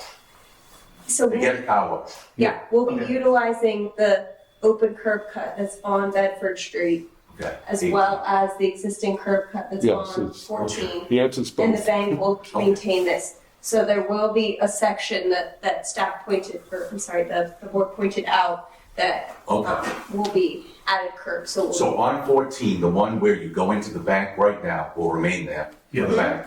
And then you'll be opening up the other ones with the big rocks there. right? No, that one will be closed. Well, Where where, the No. rocks are on Bedford, no, that's 14. getting No, closed. he's asking Auburn Street. but where is the second, you are going to have There's an this- entrance on There's a it. second entrance on Bedford. That's what you're asking. He's asking But I about, want to know if there's going to be a second ability to go into the car wash, or is it just going No. to be where the current one is? It's just where the current one is. So that's the curb. Really? You're asking about the second entrance that's south of the bank entrance that has rocks in front of it? Yeah, No, No. he's asking about, Wait, I'm he's sorry. asking Wait, about, Wait, sorry. he's asking about- He's asking a question. yeah, he's asking about Auburn Street. right now on Auburn Street, which is Route 14, Okay. you can go into Northeastern Savings Bank with this one spot that you can go in right now. What I want to know is that with people from the car, go to get the car wash? No. Are they going? No, Okay. there's the other entrance off of Auburn. I thought you said Bedford. That one will be used for the Okay, car so wash. now there will be two places going in. Yes. Yeah. Okay, so I would like to make a point, thank you for that answer. Yeah. I have lived in the Toll House condos for 21 years. And one of the biggest challenges is to get out of the Toll House condos, because I just want to stand for this. Yeah. So if you're coming on 14 from Hanson, and you get up to the intersection, and CVS is right here on your left, if you go across the intersection, the bank is on the left, and Wendy's is on the right. Yeah. So when any car stops at that light, they accelerate to go down 14, to go to work, to go wherever they're going. And what happens is they're going by Wendy's right there, which is like 20 feet after you get through the intersection. Cars are coming out there. On the right, the Toll House condos are right there. And then on the left, there's the entrance into the bank. So it's people going in and out of the bank, in and out of Wendy's. Toll House condos, what you have to do, and I have to tell all my guests this, when you pull out onto 18, because the cars coming on from 14 accelerate, you have to look to the left, look to the right, look to the left. We all do that. But you have to be extra cautious, because when they start to go, you have to step on it, and you have to get out of that place. If you want to take a right onto 14, you start to pull out. All of a sudden that car, because they're flying through there. So now you're gonna have the car wash with potentially 70 cars going in and out in an hour. They have to go out, take a right, this car's coming on 14, this car's coming this way. You can't really get out of the Toll House condos right now. It's a challenge, okay? And I tell everyone who visits me, be careful going in. When I go home to go into the Toll House condos and I go to take a right, I have a big truck, but rather than like go quickly and take a right, I have to slow down, hit my brakes a couple of times, get over. So the car in front of me, if they're texting or whatever they're doing, they're not, they think they can go speeding, but we're all going into the Toll House condos. So my concern, and it's a safety concern, that this particular location, to have extra additional stuff, I think you really do need a traffic study. I do understand that you're going by the codes, going by the rules, and that you don't need a traffic study because the numbers allegedly, are gonna be under that thing. But I'll tell you right now, that intersection is very challenging, and I think that needs to be taken into consideration. That's all I have.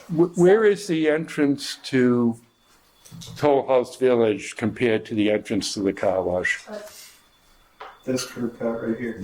Okay. But like I said before, we did apply through the DOT, so the DOT will review our application, and they do have this memo that we did those initial calculations. So they will analyze that data. Okay. All right.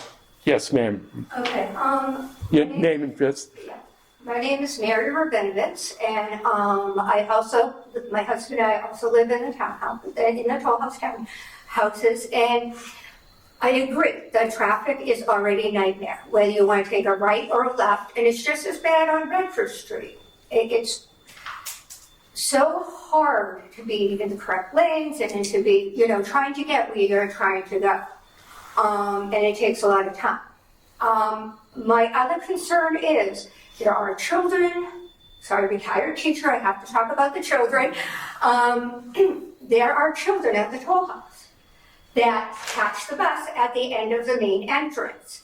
And I'm concerned it's going to be a problem of extra cars going in and out pretty much across the street. And those children wait right there. And, even today, we're opening up a brand new middle school, and I saw a whole bunch of kids walking from the middle school down the sidewalk. And what's going to happen when we add a busy business there? Another busy business. We definitely need taxes, businesses to help with taxes, but at the same time, this exact spot is not great for people with their children, the people with their children walking to school, the whole 9 yards. So that was my biggest concern, is the safety. Safety for those of us that are residents being able to get in and out, but also for children who are, I know there's 5 or 6 families with kids, and I do not want an accident to happen and a child being hurt. Okay. That's why I Thank asked you. about Auburn being widened, because we are directly, from our driveway, it's directly, the car wash is straight ahead. So Auburn and Bedford are both DOT roads, so that would be up to they them. just- And they are going to be reviewing our application, and if they require more study, we will do it at that time, whatever they ask. Yes, sir, back. Gary, Toll Village as well.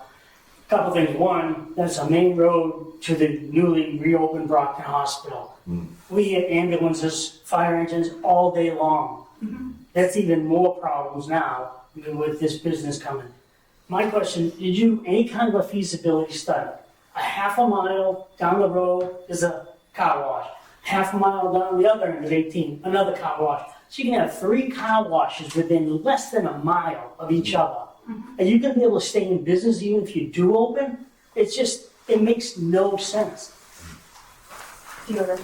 Yeah, so anytime we look at a site, we look at all the demographics, we look at competition, we look at other washes that aren't necessarily competition because it could be a self-service car wash or, it's not an express car wash. But anytime we look at that, we take all that into account before we pick a site. So yes.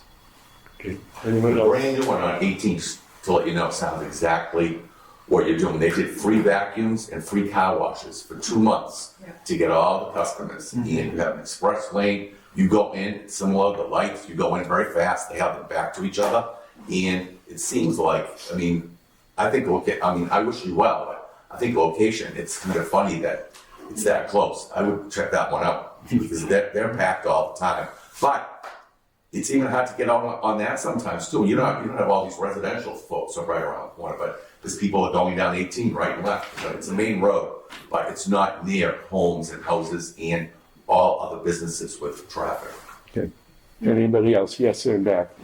Barry Lane, I also live at 501R with these other folks, and everybody stole my thunder. I did have a couple other concerns. Bedford Street, Route 18 going north, stopping at the light with CVS on your right, Northeastern Savings on your left. That's 5 lanes there. And it's 2 lanes going south and 3 lanes at the stop. There's a left turn lane, again, going north on 18. And those lanes stop pretty much where the entrance to the bank is off of Bedford Street. And again, I'm talking about traffic. I know you brought up the DOT, and I appreciate that. That's the state. I don't have a whole lot of confidence that the state is going to help us out. And I'm relying on you folks on the board to represent us and to, I don't know what the process is, nudge the state, make sure that this gets done properly. If you're going north and you want to take a left turn on 214 from 18, and there's room for about 4 cars on that lane, maybe 5 cars, and then all the cars start piling up behind it, they don't pay attention to the paint stripes on the road, and they start to squeeze that intersection there. So if you're going south, now the 2 lanes going south get squeezed. There's potential for cars sideswiping each other, and I'm sure it happens all the time, and accidents. So I'm relying on you guys on the board to protect us and to go to bat for us on this. And it is our exit, to echo what everyone else said. It's an acute left turn to get onto 14. I don't know how that ever happened, but when we exit our driveway from our mailboxes, our driveway actually turns a little bit to the right. And so there's like a little pointed peninsula there to turn left. Coming west on 14, you have to make a really hard turn there. And I have a car that has no kind of a turning radius at all. I'm always gouging my wheels to get in there, especially if there's a car exiting up from 501. It's a really tough intersection. And the house on the west side of us has a tight driveway, and the house on the east side of us has the same problem that we have. And it's going to be making it difficult for us. So again, I'm relying on our town to help us out. Okay. Anybody else? Okay. Yes, one more question Yes. to the board. Yes. Do you typically look at a potential traffic study? Do you make recommendations based on what if you think that is going to be a challenge, or is that something you just leave the petitioner to talk to the state? Do we get involved with the traffic studies? I know we probably don't want to pay for them, but just curious what the formula is. Well, I mean, we can request that of the applicant.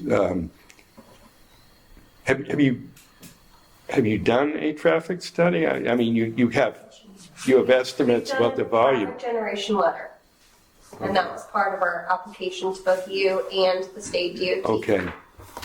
And based on the numbers that it generated, it's typically less than what would be required to do a full-blown traffic study. But that's up to the discretion of the DOT. What are the peak hours? You talked about number of cars per day, but what are the peak hours of in your experience for the car wash? Yeah, I mean, it's typically after work, folks are coming home on the way home from work. I mean, on the weekends, obviously, folks aren't working, any point during the day, but, it dies down when everybody is at work, Okay.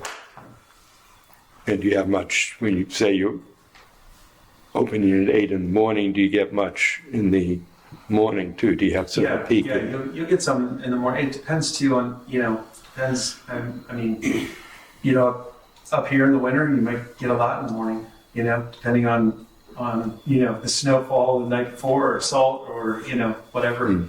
So, Tends to be more the first warm day. That's when everybody wants to get their car washed. All right. Let me go back to the board. Just what's the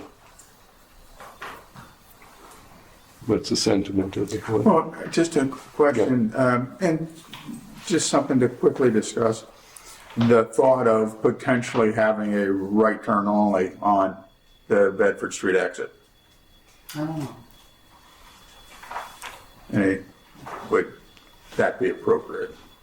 Yeah, because that is left turn out of, again, now that is currently open, because actually people go through the bank drive-through can turn left there now. Left now, but the amount of traffic through the bank is probably very little.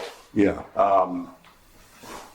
And they actually could. It's during business hours. Yeah. It's not during rush hour. And closes before, for the most part, Right. the drive-through closes before afternoon business hours. Plus, you don't. Rush hour. You could go out. You can go out of the drive-through lane of the bank and sort of turn and go towards And go Auburn back Street. to Auburn Street, right? Yeah. Just a thought, just throwing it out there for consideration. Yeah, because that's. It was just the bank was one thing, but now we're talking about two businesses, potentially at least doubling the amount of. I guess I'll ask the folks in the bank. What entrance do people use to go into the bank? Auburn Street or Bedford Street? I'm honestly not as familiar with this particular location. I think that they use both, but we'd have to get back to that. I don't know if we have any data to say which side people use.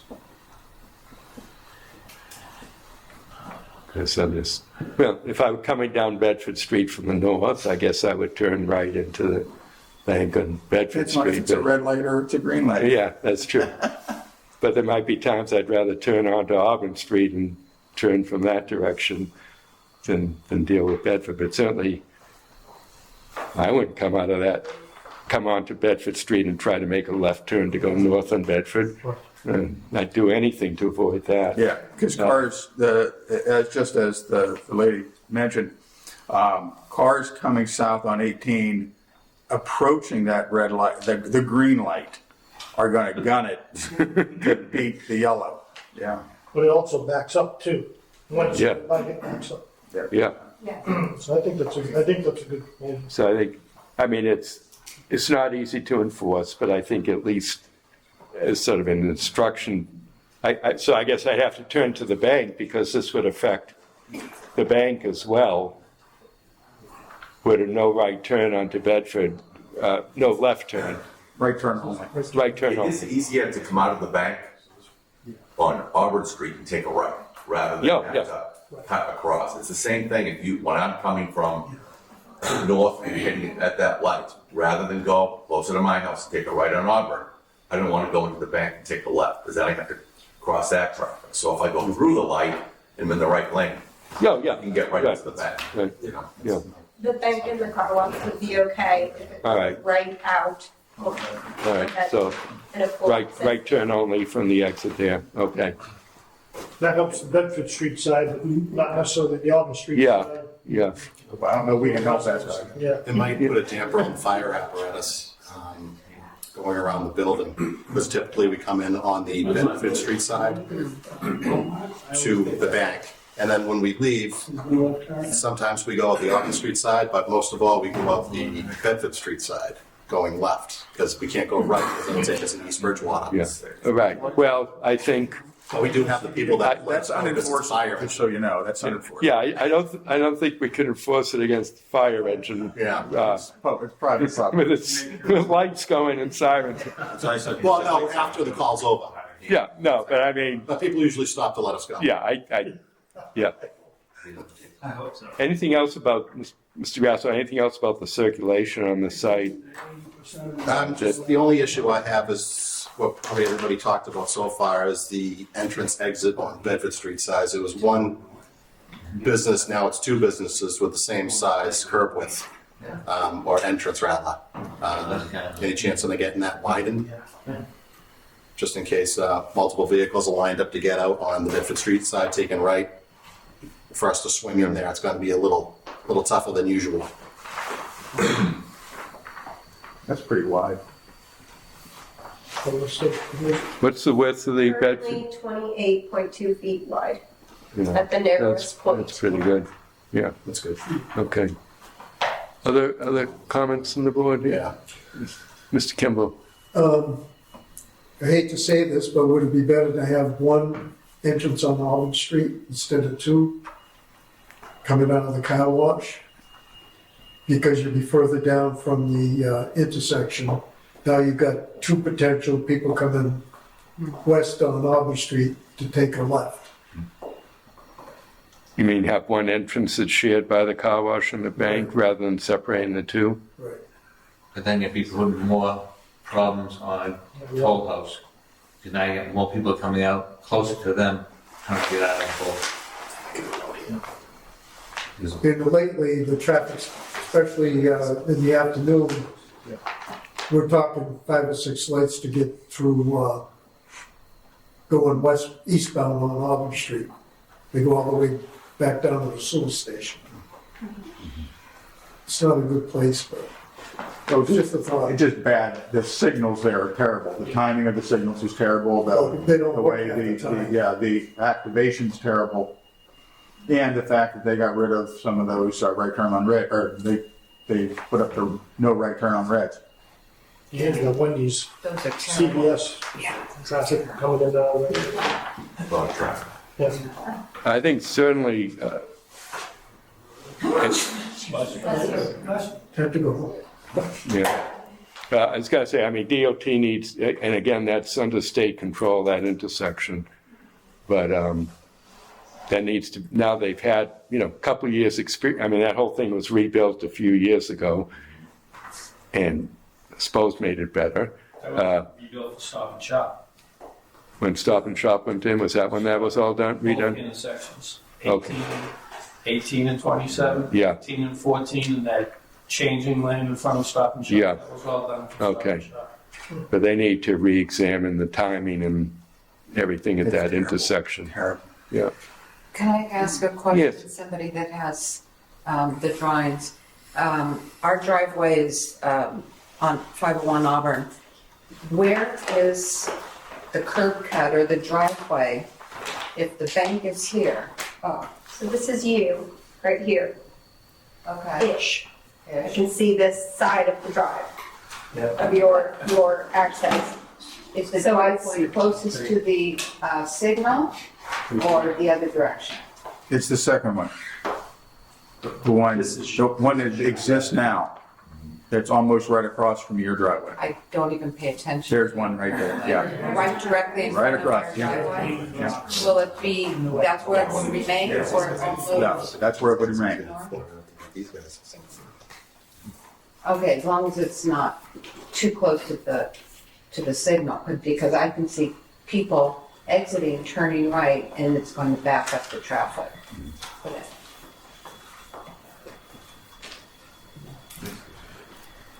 Mr. Chairman? Yeah. Would it be proper to ask for a continuation?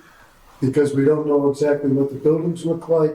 We've had a lot of discussion about different taken and given and taken on the parking in the streets. That would be good to have a continuation, have complete drawings. Yeah, I mean, I'd like you to think all that's been said tonight, even in terms of the curb cuts. I mean, granted, DOT has to approve it, but, is there anything that works better or worse in terms of as you can see, the main concern here, I think, is the impact on the Toll House residents. Mm-hmm. Now, I haven't heard concerns about noise or lighting. I'm assuming that they've addressed your any issues on that. And, you know, you cited the buildings that are at the further end, and so I think it's mainly the traffic and turning and looking carefully at, you know, to the extent assuming DOT went along with it, you do have some flexibility on where the curb cuts might be, how wide they might be, how that relates. You know, the diagrams don't really show the toll house entrance and exit in relation to this. Can I ask a Yeah. question of the board? If, and again, if we go back to the drawing board, but let's say we get rid of, where are we at here? If we get rid of the one curb cut that's on Auburn across from Toll House, and we kept, like, right, obviously the bank's got the one that they use, but our preference would be to not close off there's paving now that goes from here to here, and so our preference would be to not close that off. There's paving here now, so that patrons could come in and go to vacuums, or folks that are leaving the vacuums that are over here could then exit. So you're talking about having just one entrance that you'd either go into the bank or turn to the right to go to the car wash, which would, and not have the entrance closest to the toll house. Yeah, I just wanted to see what, because we've talked about. I don't think that's a good idea. No, because we wouldn't be able I to think what you're cross doing now is you're over. taking this problem and multiplying by putting it that much closer to the intersection of the light. If anything, the close, I hate to say it, you know, for the people that toll house, the other one makes more sense to give you more room for traffic to get to the intersection. Yeah. So I think a continuance is in order just to give you folks time to consider those options. Anything, I'd like to see some sort of drawing of pictures of what the building itself would look like. Would You know. we be able to provide those elevations and an updated site plan and just have that be a conditional approval and under review by staff? There is no such thing as staff in this town, okay? Okay. I mean, we have the building inspector with all due respect, but it isn't like we have a planning department to do these things. It has to come through us. Have you done a traffic study in any other locations? I know you have one that's gonna open in Worcester. I don't know when that one's gonna open. Have been any of the same concerns anywhere else? We didn't do a traffic study in Worcester. We didn't, I'm trying to think if we did a traffic study anywhere. Typically, our level of traffic for our business is low enough that it doesn't require it. Yeah. Paige, I'm not, just right in the file here, I'm not seeing the letter you mentioned about the traffic. Is that, I can send it to you, but you can have this copy as well. just have this,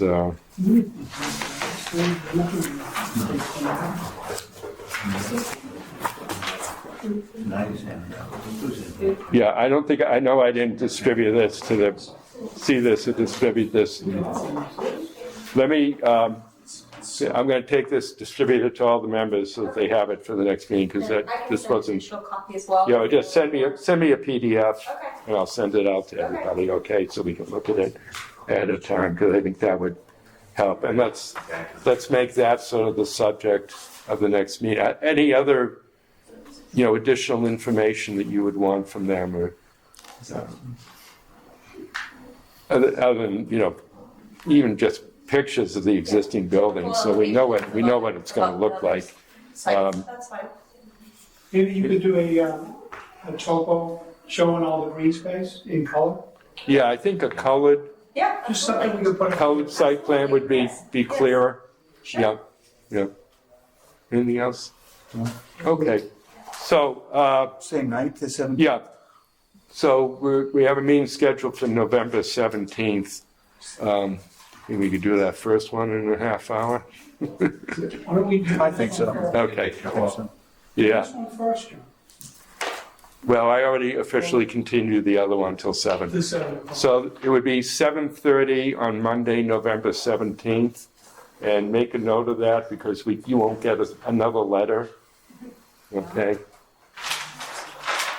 Monday, November 17th at 7:30. Can I have a motion to? So moved. Moved by Mr. Claus, second by Mr. Kimball. All in favor of the continuance? Thank you. Thank you all for coming. This is important and helpful to us. You're welcome to come back. Thank you. Thank you all. And we'll mark up a site plan, an updated site plan. Yeah, think about Suggestions. how to tweak it. Yeah, absolutely. And like showing that fence that we were suggesting, bring up anything Sure. come out of this. Absolutely. Okay, Thank you thank so you. much for your time. Thank Thank you. you. Thank you. Okay, I know it's late, but we do have another case, so hopefully it won't take too long. It's only 4:30.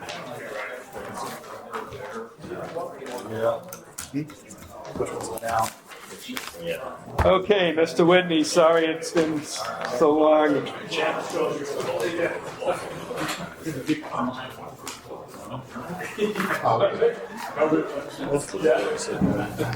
Sorry, we probably should have figured that was going to take an hour anyway. Okay. So, Ron, before I do anything else, your check for the advertising. Oh, no, that's the, you had made out check for the Express, and then they had to go to the Enterprise, so that's your check. I think you saw my email late today. Yeah, we can talk about that. Okay, this is the continuation of case number 14, 306 Temple Street, proposing to put a residential structure on sort of the adjacent vacant lot. And so who was here for that hearing? That was Mr. Travers, Mr. Blas, myself, Mr. Kimball, and Mr. Curran. So they'll be voting on this one. So we had asked that first, it was a sentiment of the board that the proposed duplex was not acceptable. So we asked them to come up with a single-family house and think about taking that opportunity to move that house further away from the Churchill Ave condominiums. I think that was the main concern. Ron, do you have another plan? Yes. Yeah. Is there anyone who's here tonight who was not here for that hearing? Were you here for that? Yeah. Okay. Okay. Okay, Mr. Whitney, you want to explain where we are now? Yes, certainly, Mr. Chairman. Thank you, Mr. Chairman and members of the board. Pleasure to be here before you this evening on behalf of Mr. Thando, who lives over in Holbrook and is in the HVAC business. We were here 3 weeks ago before you and proposed a duplex dwelling on this property that is located next to, I should say, 306 Temple Street. It was originally one locus altogether, and Mr. Doe went before the planning board, had a subdivision plan approved within the highway business zone. That plan was stamped and has since been recorded on the county registry of deeds. So these stand as separate and individual lots today. And so Mr. Doe had originally proposed a duplex that would encompass about 3,400 square feet of living area. And the feedback that we got from the board last time in was that maybe that was a little overkill for the site, and we should consider maybe a single-family home. And so that's what we've done. And by the way, the board had requested previously if we would have some kind of an elevation to show, to indicate just what kind of a structure we'd be looking at. And so this is a pretty typical of what we see today in subdivisions and so forth. Two-story, roughly 1,900 square feet of space, living space, and 500 feet of garage space, two-bay garage. So sufficient parking for a single family, and we did pull it towards Temple Street You'll notice that it's about 43 feet off of Temple Street, and so we would be asking for a variance. This is a highway business zone, and as we know, that requires a 100% setback. And we also, in doing so, we put the deck, instead of being on the back of the building, the house, it would be on the side. That side is the side that moves towards the Cumberland Farms on the corner of Temple and Route 18. So it is in the highway business zone. There was a question asked last time, how did this subdivision get approved? I think when it came before the planning board, and I didn't represent it to go when it was before the planning board, but when it came before the planning board, the presentation was that in the highway business zone, the minimum lot size is 10,000 square feet. And you'll see that the remaining lot that had the pre-existing residential structure was 14,961, and the created lot was approximately 17,000 and change. So both fully met the 10,000 square foot requirement. And the lot that we're talking about tonight that does not have any improvements on it today as we view it from the street is highway business, and it, could be used for any number of things, like a car wash, for instance, or a fast food or something of that nature. I would suggest to the board that the proposed use is much more congruous to the neighborhood. This is a residential structure. As we go down Temple Street, we all know from being around town all these years that there are a number of residential structures. And if you look at the plan, in fact, the highway business general residence zone cuts across right here at the end of the 306 Temple Street lot. So in keeping with the general nature of the neighborhood, I would suggest to the board that it makes sense that a residential structure be built there. And so we're asking for a use variance. Used to be that you could build something like this with a special permit in the highway business zone. That's no longer the case according to our bylaws. It does require a variance, and so it would be a use variance. And then depending on the way the board applies the law, I would suggest that if the board was inclined to grant a use variance, that the proper bylaw to provide pursuant to section 6 of the bylaw, that is the dimensional requirements, would be those that are found in the general residence zone. General residence zone requires a 90-foot frontage, and we provide more than that. I think it's 110. Just look at this. So yeah, we provided 110. General residence zone requires a 30-foot setback. We've provided 43. It requires a 12-yard setback, a side setback, and we provide 20. And it requires a 30-foot rear setback, and we've provided 36. So the dimensional requirements in the general residence zone are all met by this plan. What we would be asking the board to approve would be a variance from section 5A8 to allow for a single family. I think it's A1. A8 would have been for the duplex. A1, I'm sorry. Yeah. Yeah. Okay. And be more than happy to answer any questions. So just for the benefit of the abutters, the previous plan had was 29 feet to the duplex from the property line with the Churchill Park condominium, but when you consider that there was a deck on the back, it was really only like 17 feet. Now it's going to be 38 feet, is that correct? That's correct. Okay, yeah. 30, 36 feet 7. Oh, 36.7, okay, I was not seeing it right. And you're still proposing a stockade fence along the property line to, along the rear property line at Churchill and along the property with 306? Is that? Correct. Okay. Yes. Not all the way. It's not all the way up to like the driveway? Yeah. The T stub to the driveway, it looks like. Okay, so it's kind of opposite, at least shielding the entire house on 306 Temple. Exactly. Okay. Yeah.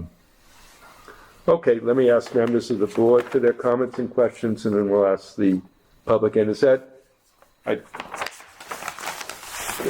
we'd like to, I want to make sure the others can see plans. Let me get this.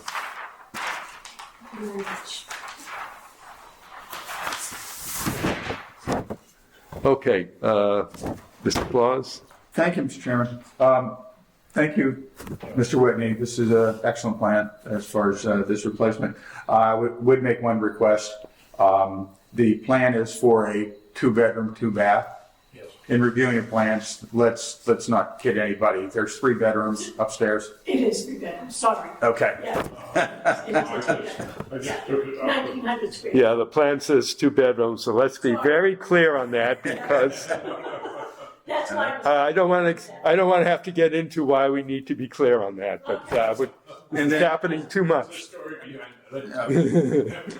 Well, and then the second, I understand why you would want us to use the general residence setbacks, but I believe we have to use A2 according to our bylaws. A1.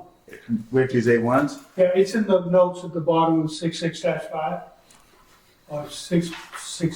665. It says in the event of a variance for residential purposes in a non-residential zone, A1 lot area required. A1. So I think we need to give, if we would look favorably, I do think we may need to give variances for lot size, frontage, and just lot size and frontage. You just use that table.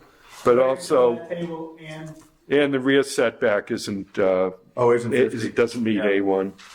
And what is the side setback? Okay, you got that. They only have 36 and you need 50. Yeah. It doesn't say setback, it just says lot A1 area. It doesn't say setback. Oh, area, you meaning, so that's just the square So footage? 22,500. Oh, okay. That's the only one? That's the only one that says in that. Okay, then what about dimensional? Well, either way, you've got to give a variance for that. Right.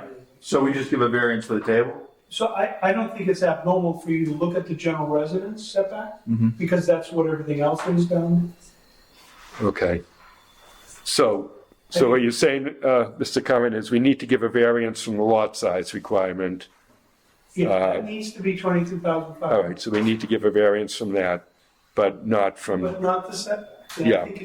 I I think as long as we are clear that we are approving this plan with these setbacks, I think that's what's critical. Mr. Newell, okay. And that there are some stockade fence, I believe, in the back, and that whatever those fences are, that they be maintained, the buffer to the condominiums. Well, that's Is that 6-foot stockade existing? it says proposed. That's proposed. Yeah. Okay, so that would actually be on two sides of the condominium, right? So the top and side corners of the upper right corner, the fence would run Correct. down the side of the condominiums too. Right. Okay, Basically, run the back of the lot.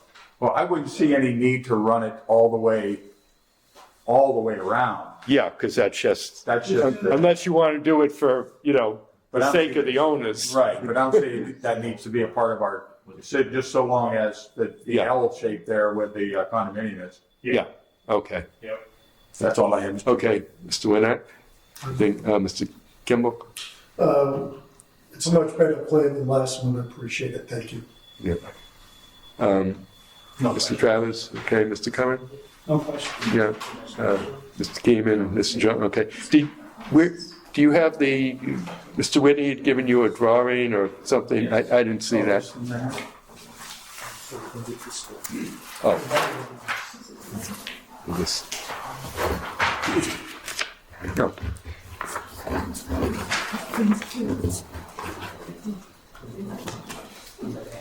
So yeah, the optional loft is a bedroom, so it was. With a walk-in closet. Oh, yes. Yeah. That's a den. It's a bedroom. It's a playroom. Yeah. Yeah. We've heard that. And no basement, it's a slab? It's a slab, yeah. Slab, okay. Yeah, I think I'm fine with it. So let me go to the public. Your response to the members of the public. You want to give us your name and address again and let us know what you think? Sheila Dari, 22 Churchill Avenue, B1. So we live in the condominium unit that's closest to the corner right here. Yeah. So I just have a couple questions. There's a lot of trees on that space, and so I'm wondering, just because of like the proposed fence and everything, are you planning on taking all of those trees down? Try to save as much as possible. Okay. Yeah. Yeah, I mean, they're mainly healthy, like we've had people come out and look at them and stuff like that. So just wanted to make sure. And then also, so we do have an existing fence currently right here. Actually both sides of the corner. Yep. Would you be replacing that, or would you be putting an additional fence behind? What is it? So this fence is like a chain link. Chain link. And then this fence is wooden. But there's trees. So probably with the chain link, maybe put more wood in there. Okay. Yeah, and leave the other wood. I mean, the chain link is on your side of the property line, right? So Yeah. So that would just. you do what you want with it, right? 6 foot stockade. Yeah, yeah, we still want them to put a 6-foot stockade on their property. The condominium can do what it wants with the chain link. All right, Yeah. Okay, so, so is there a plan for the trees behind our property? Like basically, like saving as many as you can? As many as they can for the buffer, yeah. Okay, yeah. Just worried about the proximity I mean- between our property and the gas station. Yeah. Other than that, I think Okay. we're good. That's all I was concerned about. Yeah, so what, I see the existing tree line here. I mean, how much around the house? I mean, I assume you want good buffer between the house and the driveway to Cumberland, to the shopping That's what we center. were just saying, is to keep as much, just to have Yeah. that good buffer. Yeah. Because nobody's gonna want to buy it and look at Cumberland Farm, honestly. Yeah, Right, yeah. And, but, you're gonna want some yard behind the house, some clearing there, but the existing, I mean, I see an existing tree line that kind of extending from 306 Temple onto your property. So it's your intention to, I mean, actually, I kind of can get in the way of putting the fence in. Yeah. You need to, I mean, sometimes it's a choice between whether you want them to put a fence up or not. Yeah. They put, The trees. because we could just make the condition, I mean, this would have to be a matter between the trustees of the condo association, not individuals, but we could specify the stockade fence, unless a different agreement is reached with the condominium association, because to put the fence in, you may have to knock down some of the trees to get the fence in. And so They don't want to do that. you may prefer the trees to a fence, particularly if you have a chain link fence, so you've got a delineation of the property already. Yeah. Fences make great neighbors. Yeah, I mean, so I would require the fence unless a separate agreement is made with the condominium association. That's the kind of condition I would suggest. To retain sufficient screening or Yeah, an yeah. alternative to put in. Yeah, Okay, but I'm not going to leave it up to the applicant to make the choice. I'm going to say it's got to be a fence unless the condo association is satisfied with something different. And I just raised that because of the risk that requiring a fence might mean taking down some of the vegetation. Yeah. And we're okay with that. Yeah. Cover the height that we do. Yeah, that's my point, yeah. Yeah. Are those trees deciduous trees, the leaves drop in the, Yeah. so, yeah. Depends what you like. What's, May I just, Mr. Chairman? yeah, Suggest with respect to the elevation that we hear you see on the first page, it is a property that's actually built in the town of Easton. okay, So it's a likeness of what will be built there, it's not an exact right. model. But it is flat. It is a slab. Yeah, and it, okay, so there are, Drainage is straight to straight then. yeah, because the one on the lot in Easton, it looks like it must have sloped to the back because the rear elevation shows like, almost like 3 stories in back, so that's not gonna be the case here. It has to be modified, that was just An indication of size, an indication of what. what it would look like from the street, ridiculous, yeah, okay, all right. Okay, anything else? No, that's Okay. Thank you very much. It's a better plan than the previous one? Okay. So I think we can close the hearing. I guess the suggestion would be approve the plan as submitted, including the fencing with the condition that the fencing alongside the Churchill Park condominium could be modified if there's an agreement with the condominium association for some different form of screening other than the fencing. There is a fence between our property already, so that could. There's a chain link fence, right? So that's There's also a fence behind our property. Yeah, there's an existing fence. on which side is that? On the, oh, okay, on the, Yeah. the corner that goes to the, sort of the L shape towards the shopping center, the north-south side. That there's, what kind of fence do you have now? It's wooden. Okay, but again, that's on the condominium property, right? So, you know, condominium could decide to knock it down at any time, so we still want to require this of the applicant. And other than that, the site plan was okay, right? So now it's just to specify the variances that are needed. It needs a use variance to put a single-family residential in the highway business zone, and it needs a variance from the minimum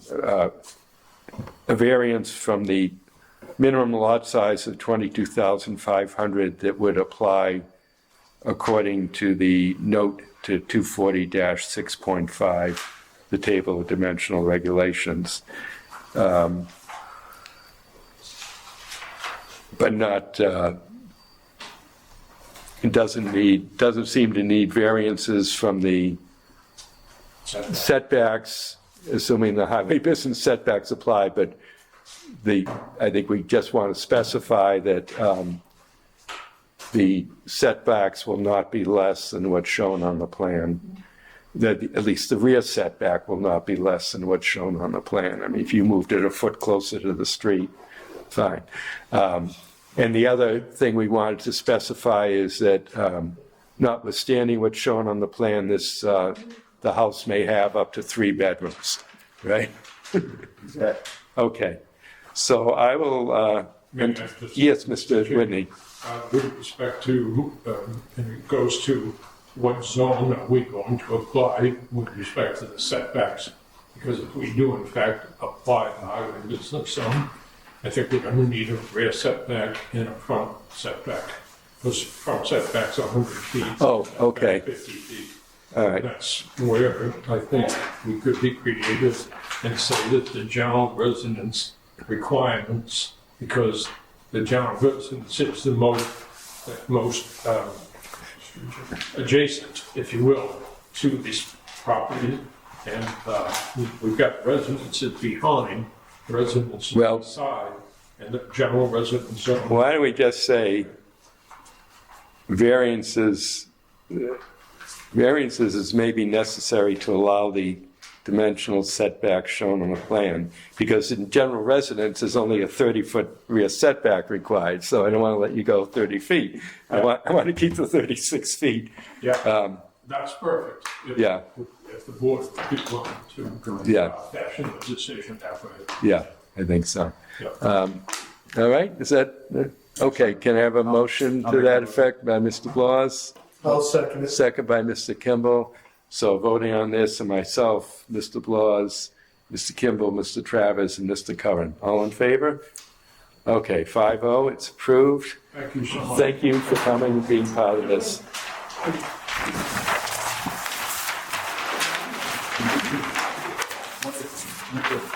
All right, so we have a meeting on November 17th, which I planned anyway to kind of just discuss various things, and now we have two cases on November 17th. So, but I'll see, what I would like to maybe put on that, well, maybe it'll wait till a December meeting. I'd like to have a meeting, first of all, discuss various bylaw matters that are coming up. I may want to put on the agenda the 40R proposal to get the sense of the board on that. And I'd also like to have a time when I can just kind of talk about, we have several new members of the board, explain, what's the difference between a special permit and a variance and a finding. You're kind of learning by osmosis, but that's not entirely fair to you. So I'd like to have a time to at least talk a little bit about some of that. But, well, probably won't happen on the 17th. I may put the 40R on the 17th to discuss. All right, I will entertain a motion to adjourn. I refuse. Mr. Kimball will stay here all night. Mr. Kimball moves to adjourn. Second? Second? No, I'll ask one of the regular, Mr. Blas, seconds. All in favor? Motion, the meeting is adjourned at 9:32. Thank you.